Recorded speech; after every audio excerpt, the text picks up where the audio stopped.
宾吃的东西，哇塞，真的觉得超级符合我个人的胃口，真的推荐你们一定要点他们的猪肉串哦，那个酱料真的是好吃到不行。然后他们2家都会有那个白饭吃到饱服务，店员然后拿着一个保丽龙的桶，很像冰淇淋桶的感觉，然后里面就是放白饭，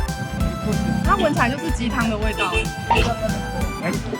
好好吃哦。可是我刚才吃到有毛的，他们那边很容易下午的时候突然下大雨，有时候好像大到会淹水。然后黄河那种感觉。但就是你实际做起来感觉，我真的觉得一生只要体验一次就够了。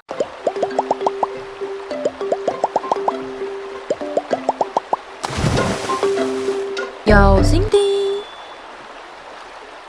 안녕하세요， 辛迪也有。今年10月份的时候啊，我去了菲律宾的宿务一趟，体验了2周的游学生活。最近菲律宾游学真的蛮夯的，因为价格便宜啊，然后 CP 值高。那我就实际去体验看看，到底在那边上课起来会是怎样子的感受。那因为我这次啊选的课程是最轻的，所以除了上课之外，我也去很多地方玩。然后我意外发现菲律宾真的是很对我的胃口我觉得那边东西都非常好吃，然后也有蛮多东西可以逛逛走走的。所以呢，我就想说今天拍了一个菲律宾宿务的旅游懒人包给大家参考看看。可能很多人跟我一样之前没有去过菲律宾，那就希望这支影片可以给大家一个简单的参考咯。那我们就马上开始吧。首先因为菲律宾跟台湾没有免签，所以入境菲律宾是需要签证的。那这部分的话呢，因为我这次去游学嘛，然后是找人育国际中心代办，他们就有帮忙处理了我的签证啊、保险、机票等等的问题。菲律宾根据你入境的天数是有不一样的签证，分为电子签证跟纸本签证。这部分的话，我会把资料放在底下的资讯栏，你们可以再去点来研究看看。那如果你是跟我一样去游学的话，其实这部分都不用担心，因为通常代办中心都会帮你处理好。那像人育的话，他们签证跟保险上面是不收手续费的，然后也会有一个完整的行前说明，那个时候他就会给你一个你的游学包，里面就会有你的签证啊，然后入学的一些通知单、机票资讯等等。这些东西在入境的时候还蛮有用的，因为我们在入境的时候呢，会有一个海关嘛，他们会蛮仔细的去看你的签证资料，就让人有点小紧张。可能刚好我那一题有非常多也是去游学的人，那我看他们都会把那些游学资料拿在手上，方便承办人员随时去查看。然后还有另外一个要注意的是，在入境菲律宾之前，你不用去提供小黄卡或是 COVID-19 的那种疫苗接种证明，现在都已经取消了。唯一需要做的就是在72小时内要先上网去填他们的那个健康 QR code， 就按照他们官网的步骤一步一步填下去，最后就会拿到一个 QR code。入境之前呢，给他们看过，这样就 OK 了。除了这些之外呢，你们在飞机上或是下飞机之后呢，也都要填那个入境申告卡。跟去韩国的时候一样，大概是这样子。这些就是比较硬的内容，因为接下来我想跟你们分享的是比较去那边之后的一些游玩的内容。那首先是菲律宾的天气，我觉得菲律宾的天气其实跟台湾差不多因为他们是热带气候嘛，所以全年都蛮像夏天的，可能就是冬天的时候会稍微冷一点点。那我们去的时间是10月1号到14号，在这段时间内，我觉得完全就是跟台湾现在的天气一样啦，早晚会有一点点凉凉的，但是也没有到一定要穿外套的程度。那唯一会觉得冷的地方可能是在上课的时候，学校冷气开的比较强，所以会需要带个小外套。还有就是购物中心的冷气可能也会开的有点强，就建议大家你们可以带一些像是 T 恤啊、短袖衬衫、Polo 衫，然后下半身的话你们可以带个短裤、长裤，然后再带一件小外套。额外需要带的东西可能就是一些遮阳用具吧，因为菲律宾的太阳真的很大，所以呢我就建议大家可以戴个遮阳帽，如果有太阳眼镜的话也可以戴，然后阳伞啊、泳装啊这些都是可以带去的。要带晴雨两用的那种伞，就是最好是可以抗 UV， 然后又可以遮风挡雨，因为他们那边很容易下午的时候突然下大雨，有时候好像大到会淹水。哦，对，他们那边的排水系统很不好，他们的雨又很常瞬间大雨，所以就是下完之后呢，地上就会到处都是洪水，长江黄河那种感觉。对，如果去旅游的话，可以就是穿凉鞋啊，或者是洞洞鞋这种比较不怕湿的鞋子。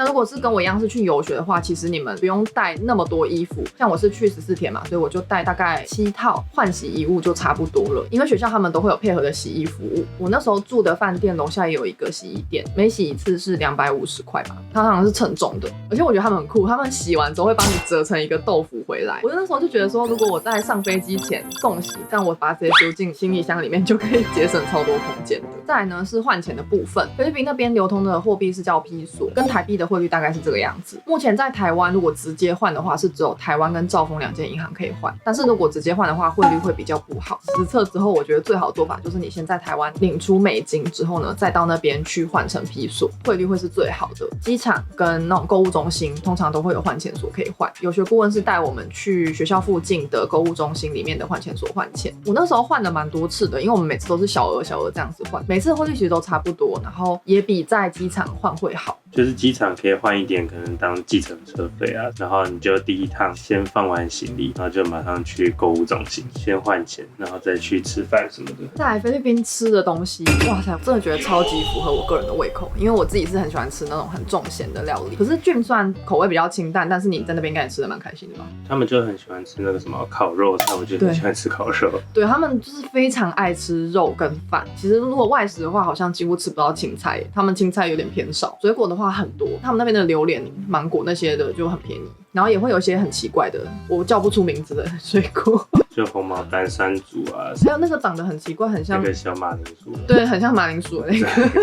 什么人参果嘛？对，就是有很多热带地区才有的水果。我们学校是会供餐，比较省钱嘛，然后又可以吃到很多青菜。但如果是外食的话，我会推荐大家可以尝试看看菲律宾传统的食物。他们传统食物真的好好吃哦，我最推大家一定要吃的就是烤乳猪，它的那个外皮就是酥酥脆脆，然后里面的肉又很多汁。然后如果大家怕说就是可能在路上随便进一间餐厅会不保险的话呢，你们也可以去他们的购物中心的美食街，就有卖很多这些菲律宾的传统食物。像我们那时候也有试到那个酸辣汤，哦，他们酸辣汤好好喝哦，我的天！我觉得没有辣，就是酸的酸猪汤，对，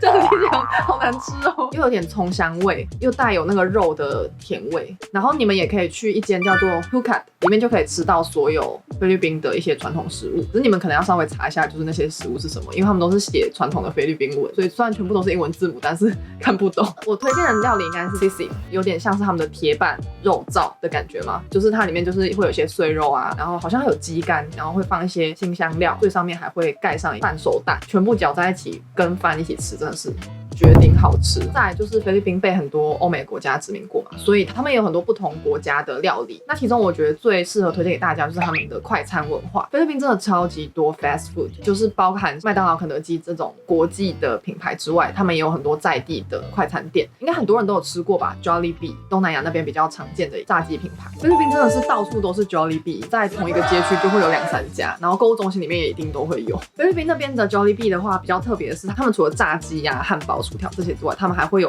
意大利面，然后还有白饭加汉堡肉套餐。就是因为他们太爱吃白饭，他们真的很麦当劳也有白饭。对，他们的麦当劳跟肯德基里面也有白饭套餐。我觉得你们如果有去的话，真的可以试试看他们的意大利面。他们真的很多人都爱点那个意大利面，但我觉得它味道超怪，它味道真的超怪，它是甜的。你们可以想象吗？甜的意大利面可以试试看。但是他们家的炸鸡是真的好吃的，其实那种皮薄，然后肉质很多的，而且很便宜 ，CP 值很高。他们的冰淇淋也很好吃，他们会有圣代。然后他们还有什么中式快餐，还有烤肉快餐。哦，我跟你们讲，烤肉快餐绝对要去吃。他们最大家的就是2家，一个叫做 Mark Innocent， 然后另外一个叫做 Rib Shack。Mark Innocent 这家的话，它是比较主打烤鸡腿跟 Sisig， 另外一家 Rib Shack 的话就是主打肋排跟烤鸡。我觉得味道不太一样啦，有一些小细节也不太一样。Mark Innocent 他们那边会附一个荆棘酸汤，热的荆棘汁，然后再加盐巴。对对对，就是那样子，有一种说不出的怪感。但撇除这个汤，他们的东西是很好吃，没错。然后那个 Rib Shack 那边的话，我真的推荐你们一定要点他们的猪肉串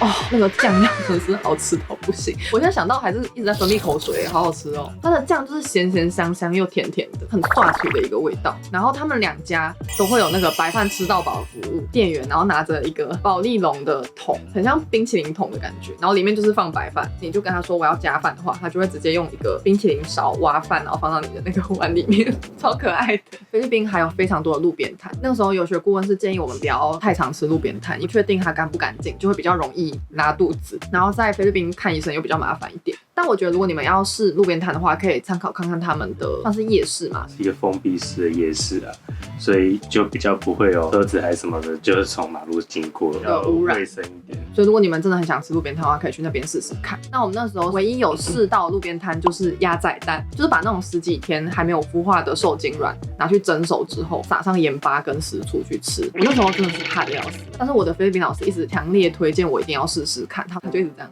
跟我说 very delicious 很好吃，因为其实大部分有肉的地方都被 Jim 吃掉了，但是我觉得那个味道真的是有吓到我，因为真的很好吃，它就很像是有鸡汤味的水煮蛋的感觉，它闻起来就是鸡汤的味道，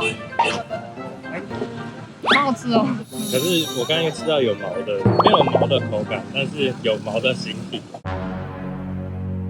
而且我看那个菲律宾人，他们正统的吃法就是要先开一个小洞，然后吸它的汤汁。但我们那时候没有这么做，是为什么？而且那个壳好像感觉会吃到屎，所以就不敢吃。那些路人就想说，这到底会不会吃啊？我觉得在菲律宾有2大需要磨练你耐性的地方，就是交通还有他们的网路。他们的交通真的是让人头很大，尤其是因为他们的大众交通工具不是那么的发达，他们没有地铁啊、捷运这样子的东西。每天下午大概5点到7点这段时间，真的是哇挤得水泄不通需要花很多时间在坐车上面。唯一比较类似大众交通工具的就是他们的 Jeepney 吉普车，它就是结合了公车跟计程车的概念，虽然会有路牌跟固定的路线，但是它是随招随到，就是你只要在路边招手，它就会开过来停下来让你跳上车。想要下车的话，你就用钱币敲一下那个车顶，就可以随地下车，你知道吗？非常的 free。我们那时候就研究超久，因为它其实是可以在 Google Map 上面找到它的站牌跟大概的路线，但是有时候我们去了之后会发现车不会停，需要碰运气，可能对我们这种就不是当地人来说，坐起来会稍微有一点点困难。但 Jeepney 实际坐起来感觉，我真的觉得一生只要体验一次就够了，因为它就是空间非常小，然后人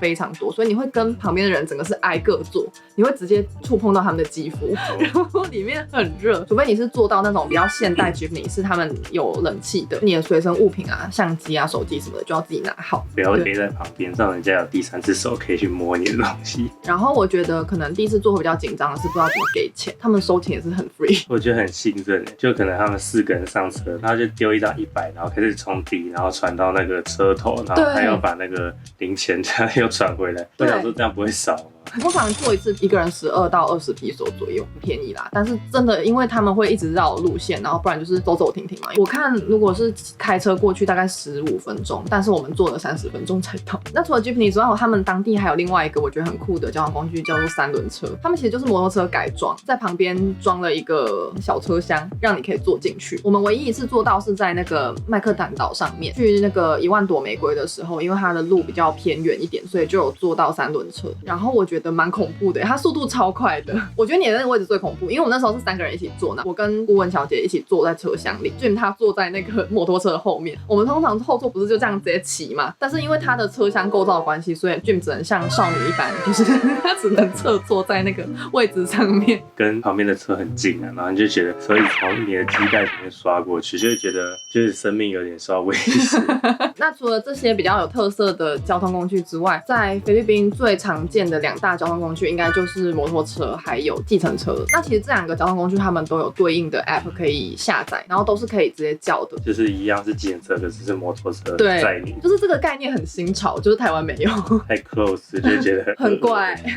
因为台湾是直接用 GoShare， 就是你至少是认识的人载你，或是你自己骑，但是他们是会有一个司机骑着机车过来，然后还给你一顶安全帽让你上车这样子。对啊，而且听说安全帽很臭。对，大家都很害怕那个安全帽，很多人都干脆就不戴。不然就是这样拿着假装有带。机车部分我们就没有体验到，我们比较常叫的是计程车，然后就是用 Grab 这个 app。那它其实用法就跟 Uber 完全一模一样，好处就是第一个比较安全嘛，因为它的司机啊还有车资料都在 app 上面，然后也可以随时定位。然后再来就是你比较不会被乱喊价，因为它就是直接 app 上面帮你算好钱了。比较有可能会额外收钱的部分，像是我们在去麦克坦岛的时候呢，它有2条不一样的路，其中一条的话它是快速道路，所以会收一个90块披索的过路费。但我们那个时候遇到的司机都会口头提醒我们说，等一下会需要一个90块的过路费，他们都还蛮老实的啦，所以我觉得做 Grab 真的蛮安心的。不过也因为只有计程车可以叫，所以我在菲律宾花最多钱的地方应该就是叫计程车，因为虽然说比较不会被坑钱，但是它的费用还是比不管是摩托车还是 Jeepney 高非常多。除了选择很少之外，最大的缺点就是他们的交通实在太乱了，他们的红绿灯很少，除了那种比较大的路口会有红绿灯之外，其他的那种小路几乎都不会有红绿灯。你要过马路啊，或是车子要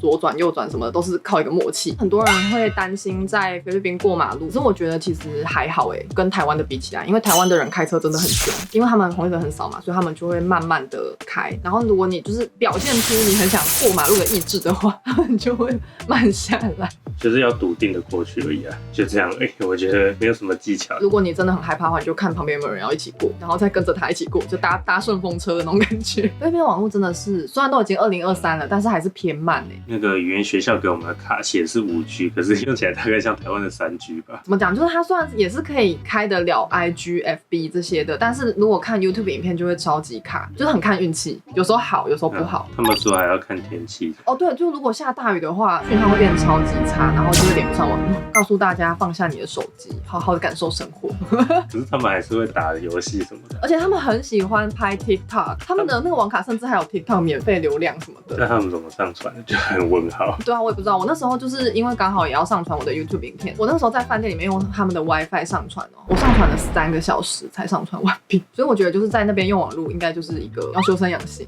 那因为我们这次待的时间比较短，然后平日其实都要上课嘛，所以我们大部分都是在市区附近活动，只有一个周末有跟着学校一起去跳岛。但是我觉得其实这样子可以更深入菲律宾日常的文化，像我们平日就很常会去一些购物中心晃晃，像他们最大的2间就是 SM 跟 Ayala 嘛，他们分别都有非常多家。那我比较推荐的是 Ayala 的 City， 还有 SM 的 Seaside 这间，真的是什么牌子都有。你要比较平价的牌子啊，或是那种真的是国际精品，然后也会有一些就是菲律宾当地才会有的品牌，不会像百货公司你可能只能 window shopping， 然后都买不起。然后我觉得最酷的是他们甚至还会有那种一整条全部都是按摩店啊、美甲店、洗头店，甚至还有牙科。你进去之后呢，你可以直接从头到脚改头换面再出来，可以在那里面待一整天。对啊，还会有什么电影院啊、溜冰场这种游乐小孩可以玩的，是真的很大，大到要租那个电动摩托车。他们还有专属的一个电梯，可以让你就是在楼层之间移动。大到就是逛到腿会很酸。对，而且一天